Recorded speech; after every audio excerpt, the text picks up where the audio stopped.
എറണാകുളം എന്ന് പറയുമ്പോൾ ഇവിടുത്തുകാർക്ക് ആദ്യം ഓർമ്മ വരിക എറണാകുളത്തപ്പനെ തന്നെയാണ്. കൊച്ചി കായലിനെ നോക്കി നിൽക്കുന്ന എറണാകുളത്തപ്പനെ മറന്നൊരു ദിവസം ഇവർക്കില്ല. ശിവനെ തമിഴിൽ ഇറയനാർ എന്നാണ് പറയുന്നത്. ഇറയനാറിൻ്റെ ക്ഷേത്രം സ്ഥിതി ചെയ്യുന്ന കുളം ഇറയനാർ കുളം. ആ സ്ഥലം കാലക്രമേണ എറണാകുളമായി മാറുകയായിരുന്നു. കൊച്ചി ദർബാർ ഹാളിന് സമീപത്തായാണ് എറണാകുളത്തപ്പൻ ക്ഷേത്രം സ്ഥിതി ചെയ്യുന്നത്. ശിവനാണ് ഇവിടുത്തെ പ്രധാന പ്രതിഷ്ഠ. 1846 ഈ ക്ഷേത്രം നിർമ്മിക്കുന്നത്. ഉടുപ്പി മാധവ സമ്പ്രദായത്തിൽ നിർമ്മിച്ചിരിക്കുന്ന ഹനുമാൻ ക്ഷേത്രം ഇവിടുത്തെ മറ്റൊരു പ്രധാന ആകർഷണമാണ്. ആർത്തിരമ്പി നിൽക്കുന്ന അറബിക്കടൽ, അതിനോട് ചേർന്നുള്ള എറണാകുളം കായലിന് അഭിമുഖമായി നിൽക്കുന്ന ക്ഷേത്രം. കടലിൻ്റെ തിരയിളക്കം കണ്ട് കരയെയും കടലിനെയും സാക്ഷിയാക്കി ആശ്രിതർക്ക് ദർശനമരുളുന്ന എറണാകുളത്തപ്പൻ. ചുറ്റുമുള്ള നഗരാന്തരീക്ഷത്തിൽ നിന്നെല്ലാം തികച്ചും വ്യത്യസ്തമായി ഭക്തിസാന്ദ്രമായ അന്തരീക്ഷത്തിൽ പ്രകൃതി പോലും വിഭിന്നമായി തോന്നുന്ന ഇടം. ഇത് രാജഭരണകാലത്തെ ഓർമ്മപ്പെടുത്തുന്ന പ്രൗഢമാർന്നൊരിടം. ഒരിക്കൽ വന്നാൽ വീണ്ടും വരാൻ തോന്നുന്ന അന്തരീക്ഷവും അതിശയങ്ങളുമായി സ്ഥിതി ചെയ്യുന്ന ഈ ക്ഷേത്രത്തിൻ്റെ വിശേഷങ്ങളിലേക്ക് നമുക്കൊന്ന് പോയി വരാം.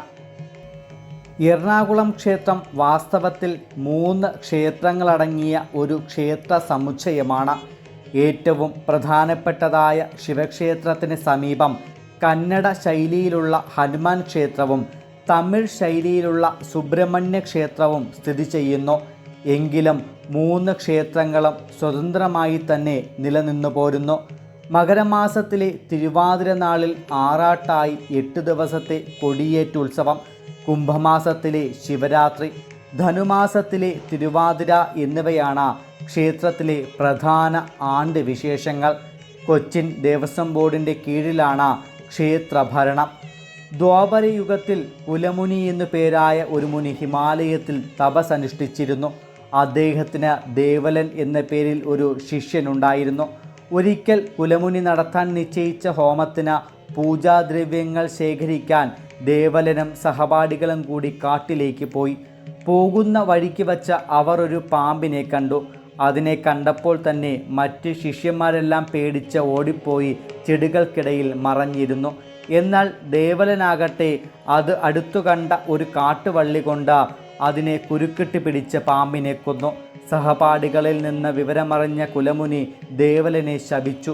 പാമ്പിനെ കൊന്ന നീ പാമ്പിൻ്റെ തലയും മനുഷ്യൻ്റെ ഉടലുമുള്ള ഭീകരജീവിയായി മാറട്ടെ. ഇത് കേട്ട ദേവലൻ ശാപമോക്ഷം അഭ്യർത്ഥിച്ചപ്പോൾ ശാന്തനായ കുലമുനി അവന് ശാപമോക്ഷം കൊടുത്തു. ഇവിടെ നിന്ന് കിഴക്ക് ദിക്കിലായി ഇലഞ്ഞിമരച്ചുവട്ടിൽ നാഗം പൂജ നടത്തിക്കൊണ്ടിരിക്കുന്ന ഒരു ശിവലിംഗമുണ്ട്. ഈ വിഗ്രഹം പൂജ നടത്തുവാനായി നീ വാങ്ങി ദക്ഷിണ ദിക്കിലേക്ക് പോകുക. ഒരു സ്ഥലത്ത് വച്ച നീ പൂജ ചെയ്യുമ്പോൾ ആ വിഗ്രഹം അവിടെ ഉറച്ചു പോകും. അവിടെ വച്ച നീ ശാപമോചിതനാകും. ശാപം കാരണം ദേവലൻ നാഗർഷി എന്നു പേരായ ഒരു നാഗമായി മാറി. നാഗർഷി ശിവലിംഗവുമായി ദക്ഷിണ ദിക്കിലേക്ക് യാത്രയായി. യാത്രക്കിടയിൽ ഒരുപാട് സ്ഥലങ്ങൾ നാഗർഷി സന്ദർശിച്ചു. എറണാകുളത്തെത്തിയപ്പോൾ നാഗർഷി വൃക്ഷത്തണലിൽ വിഗ്രഹത്തെ വച്ചിട്ട് അടുത്തുള്ള കുളത്തിലിറങ്ങി കുളിച്ചു വന്ന് പൂജ ചെയ്തു. രാവിലെ കുളക്കടവിൽ കുളിക്കാനെത്തിയവർ ഒരു ഭീകരജീവി നടത്തുന്ന പൂജ കണ്ട് ഭയന്ന ആളുകളെ വിളിച്ചുകൂട്ടി. അവരെത്തി നാഗർഷിയെ ഉപദ്രവിക്കാൻ തുടങ്ങിയതോടെ ശിവലിംഗവുമായി രക്ഷപ്പെടാൻ ശ്രമിച്ച നാഗർഷിക്ക് ശിവലിംഗം അവിടെ ഉറച്ചിരിക്കുന്നതായി കണ്ടു. ശിവലിംഗത്തിന് മുന്നിൽ സാഷ്ടാംഗം പ്രണാമം നടത്തി നാഗർഷി ശാപമോചിതനായി. കുളി കഴിഞ്ഞു വന്ന നാട്ടുകാർ ദേശാധിപനായ തൂഷത്തു കൈമളെ ഈ വിവരം അറിയിക്കുകയും ശിവലിംഗം ഇരുന്ന സ്ഥാനത്ത് ഒരു ക്ഷേത്രം പണിയുകയും ചെയ്തു. ആ ക്ഷേത്രമാണ് ഇന്ന് പ്രസിദ്ധമായ എറണാകുളം മഹാശിവക്ഷേത്രം. ക്ഷേത്രത്തിൻ്റെ 2 ഭാഗത്തും ഗോപുരങ്ങളുണ്ട്. കായലിനോട് ചേർന്ന മറൈൻ ഡ്രൈവ് റോഡ് കടന്നു പോകുന്നു. റോഡിൻ്റെ കിഴക്ക് ഭാഗത്ത് ക്ഷേത്രത്തിൻ്റെ പേരെഴുതിയ മനോഹരമായ കവാടം കാണാം. റോഡിൽ നിന്ന് ക്ഷേത്ര ഗോപുരം വരെ ഏകദേശം 100 മീറ്റർ ദൂരം കാണാം. ക്ഷേത്ര കവാടത്തിനകത്താണ് വാഹന പാർക്കിംഗ്. ഇരുനിലകളോട് കൂടിയ പടിഞ്ഞാറേ ഗോപുരം വലിയ അലങ്കാര പണികളൊന്നുമില്ലെങ്കിലും ഗാംഭീര്യത്തോടെ നിലകൊള്ളുന്നു. പടിഞ്ഞാറേ ഗോപുരത്തിലൂടെ അകത്ത് കടന്ന് ആദ്യമെത്തുന്നത് ആനക്കൊട്ടിലാണ്. സാമാന്യം വലിപ്പമുള്ള ആനക്കൊട്ടിലാണിത്. 5 ആനകളെ വരെ എഴുന്നള്ളിക്കാം. ആനക്കൊട്ടിലിനപ്പുറത്താണ് ഭഗവാന്റെ വാഹനമായ നന്ദിയെ ശിരസിലേറ്റുന്ന സ്വർണ്ണ കൊടിമരമുള്ളത്. ഏകദേശം 70 അടി ഉയരം വരുന്ന ഈ കൊടിമരം പ്രതിഷ്ഠിച്ചിട്ട് അധിക കാലമായിട്ടില്ല. കൊടിമരത്തിനപ്പുറത്ത് ബലിക്കൽ പുരയാണ്. ക്ഷേത്രത്തിലെ വലിയ ബലിക്കല്ല് ഇവിടെ സ്ഥിതി ചെയ്യുന്നു. സാമാന്യം വലിപ്പമുള്ള ബലിക്കല്ലാണ് ഇവിടെയുള്ളത്. എന്നാൽ പുറത്തു നിന്നുള്ള ദർശനത്തിന് അത് തടസ്സമല്ല. ബലിക്കൽ പുരയുടെ മച്ചിൽ പതിവ് പോലെ ബ്രഹ്മാവിൻ്റെയും അഷ്ടദിക്പാലകരുടെയും രൂപങ്ങൾ കൊത്തിവച്ചിട്ടുണ്ട്. വടക്ക് കിഴക്കേ മൂലയിൽ പ്രത്യേകം ശ്രീകോവിലിൽ പടിഞ്ഞാറോട്ട് ദർശനമായി അയ്യപ്പസ്വാമിയുടെ പ്രതിഷ്ഠയുണ്ട്. മുഖപ്പോട് കൂടിയ ശ്രീകോവിലാണിത്. അയ്യപ്പൻ്റെ വിഗ്രഹം സാധാരണ പോലെ തന്നെ. ഇവിടെ നിന്നൊരൽപ്പം മാറിയാണ് നാഗദൈവങ്ങളുടെ പ്രതിഷ്ഠയും. നാഗരാജാവായി വാസുകിയും കൂടെ നാഗയക്ഷിയും നാഗകന്യകയും നാഗചാമുണ്ടിയും അടങ്ങുന്നതാണ് പ്രതിഷ്ഠ. ക്ഷേത്ര മതിലിനകത്തിന് പുറത്ത് വടക്ക് കിഴക്ക് ഭാഗത്തായിട്ടാണ് ഐതിഹ്യപ്രസിദ്ധമായ ക്ഷേത്രക്കുളം. ഋഷിനാഗക്കുളം എന്നറിയപ്പെടുന്ന ഈ ക്ഷേത്രക്കുളത്തിലാണത്രേ പൂജയ്ക്ക് മുമ്പ് നാഗർഷി കുളിച്ചത്.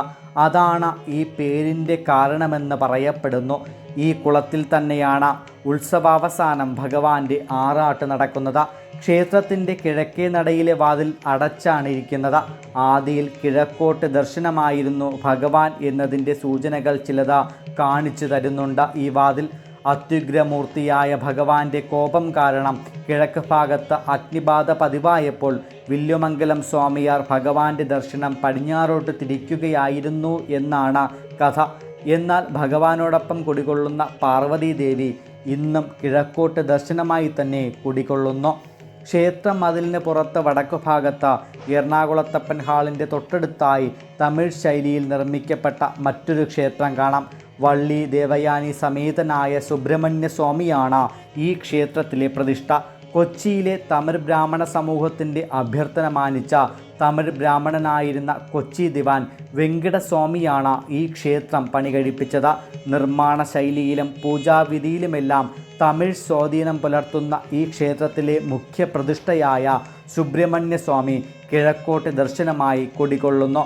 ഗണപതി, ദക്ഷിണാമൂർത്തി, മഹാവിഷ്ണു, ദുർഗാദേവി എന്നിവരാണ് ക്ഷേത്രത്തിലെ ഉപദേവതകൾ.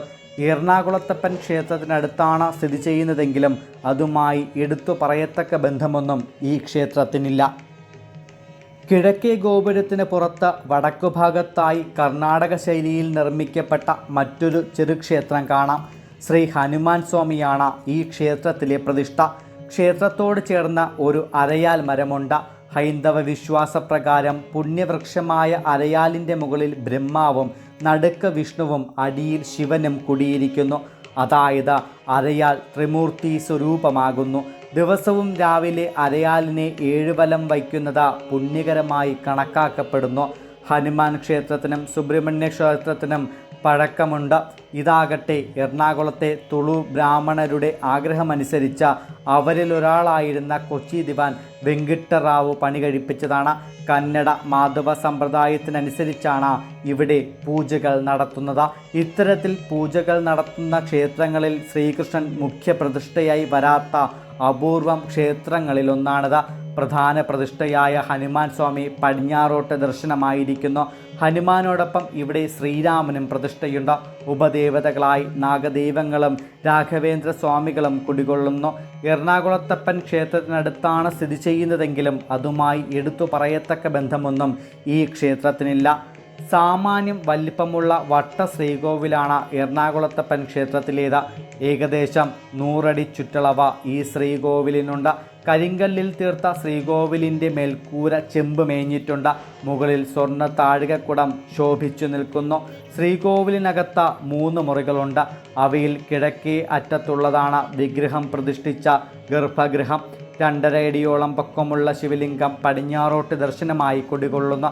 ശിവന് പ്രിയപ്പെട്ട കൂവളമാല, തുമ്പപ്പൂമാല, രുദ്രാക്ഷമാല എന്നിവ കൊണ്ട് ശിവലിംഗത്തിൻ്റെ 3/4 ഭാഗവും മറഞ്ഞിരിക്കും.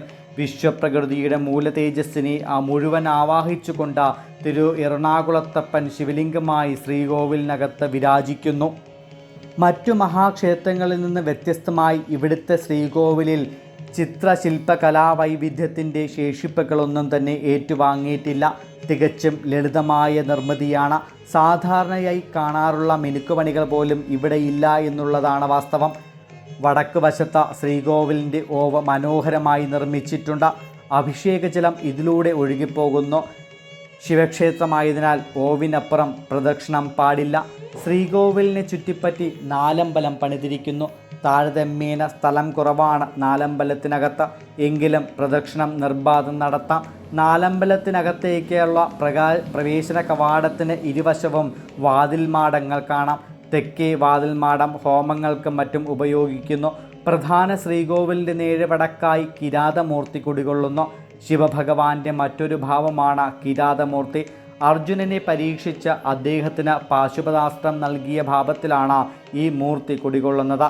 പ്രധാന ശിവപ്രതിഷ്ഠയുടെ അതേ പ്രാധാന്യമാണ് ഇതിനും നൽകി വരുന്നത്. തെക്ക് കിഴക്കേ മൂലയിൽ തിടപ്പള്ളിയും വടക്ക് കിഴക്കേ മൂലയിൽ കിണറും പണിതിട്ടുണ്ട്.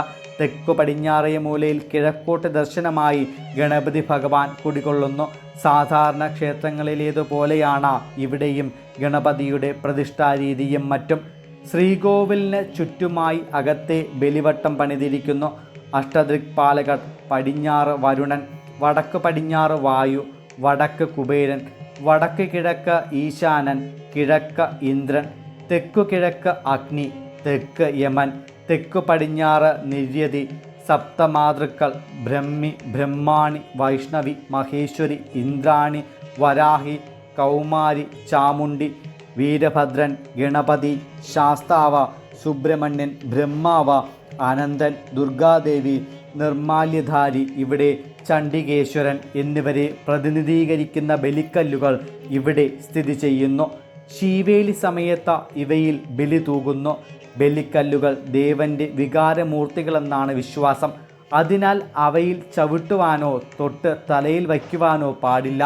ശ്രീകോവിലിൻ്റെ നേരെ മുന്നിലായി ചതുരാകൃതിയിൽ നമസ്കാര മണ്ഡപം സ്ഥിതി ചെയ്യുന്നു. 4 കാലുകളോട് കൂടിയ താരതമ്യേന ചെറിയ മണ്ഡപമാണിത്. അതിനാൽ പ്രദക്ഷിണത്തിന് നന്നേ ബുദ്ധിമുട്ടുണ്ട്.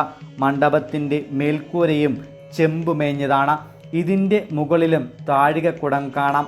മണ്ഡപത്തിൻ്റെ മച്ചിൽ ബ്രഹ്മാവിൻ്റെയും അഷ്ടദിക്പാലകരുടെയും രൂപങ്ങളും തൂണുകളിൽ മറ്റു ചില ബ്രാഹ്മണ രൂപങ്ങളും കാണാം. മണ്ഡപത്തിൻ്റെ കിഴക്ക് ഭാഗത്ത് നന്ദിയുടെ ഒരു പ്രതിമയുണ്ട്. ഭക്തർ ഈ നന്ദിയുടെ ചെവിയിൽ ആഗ്രഹങ്ങൾ പറയുന്നത് സ്ഥിരം കാഴ്ചയാണ്. നന്ദിയോട് ആഗ്രഹങ്ങൾ പറഞ്ഞാൽ അദ്ദേഹം അവ ഭഗവാനോട് പറയുമെന്നാണ് വിശ്വാസം.